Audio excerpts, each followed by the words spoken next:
During my road trip at the end of September, my Tesla Model 3 crossed its 1,000 mile marker on the odometer. I was gonna take a cool shot of it tripping the 1,000 mile threshold, but traveling with two toddlers got me sidetracked from that task pretty quickly, and by the time I remembered that I planned on doing that, it was too late.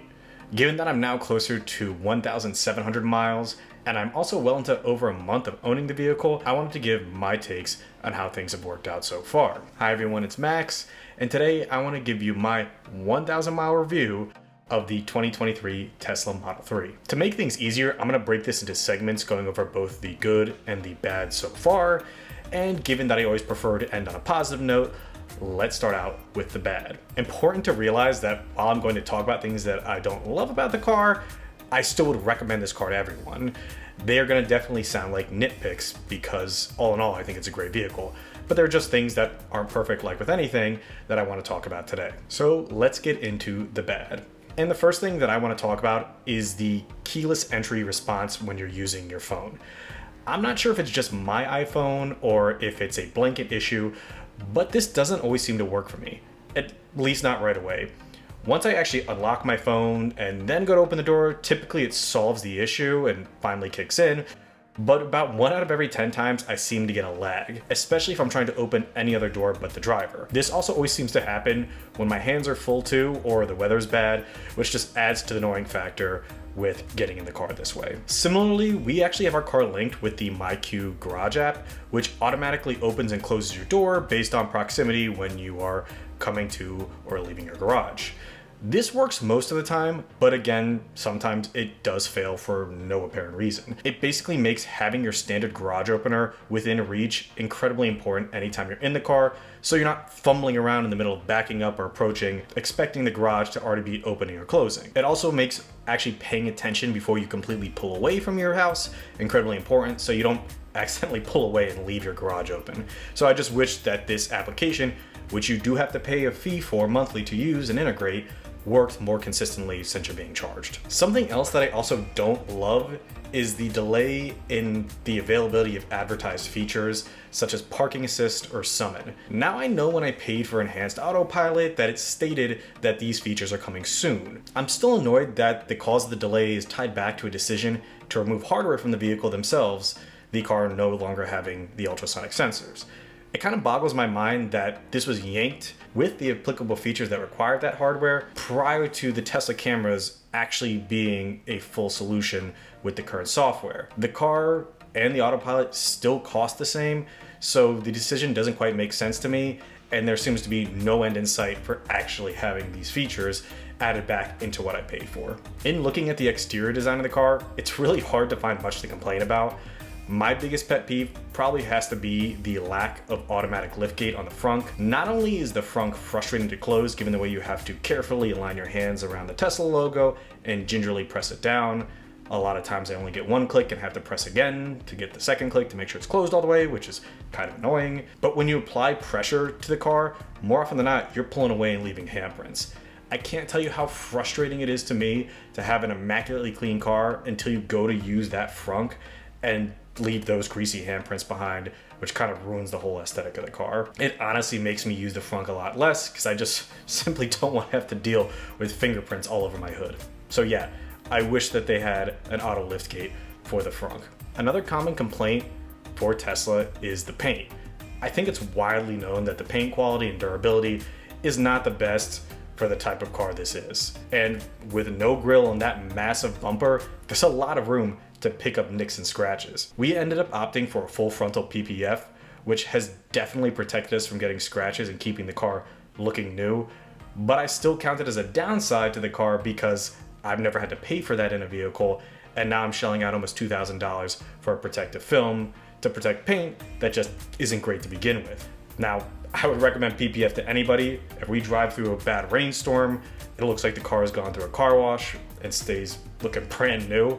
But still, I wish I never had to pay for that extra expense and the paint simply was high enough quality that it wasn't just prone to scratching.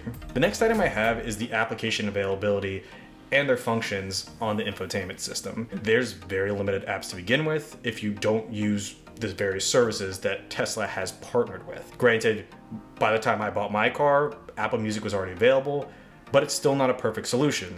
They also still don't have a native podcast app since I don't use Spotify, or an audiobook app like Audible if I wanted to use something to listen to audiobooks. That would have been much appreciated, and I hope that they expand the available apps to cover many commonly used apps that people use. Granted, you can Bluetooth your phone to your infotainment display at any point in time to get the access to everything that you have on your phone, but since they're not implementing anything like Apple CarPlay to the car, it'd be nice if they added more native apps in there to allow you to access those libraries.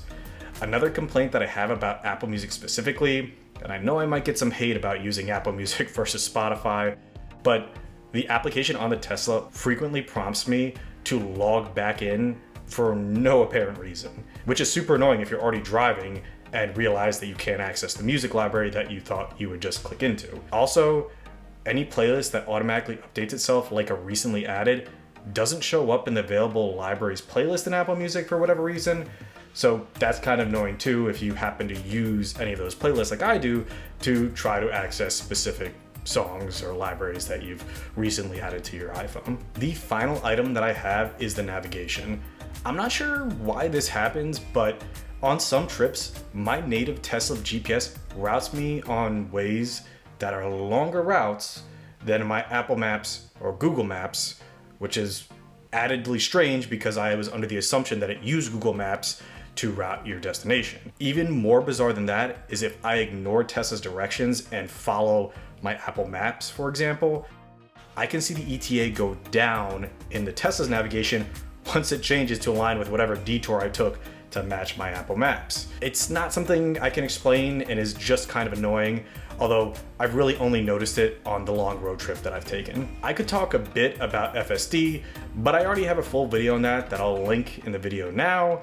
So if you want to hear my thoughts on FSD and if it's worth it, click on that video and check out that information. Now on to the good. And I'm not exaggerating here.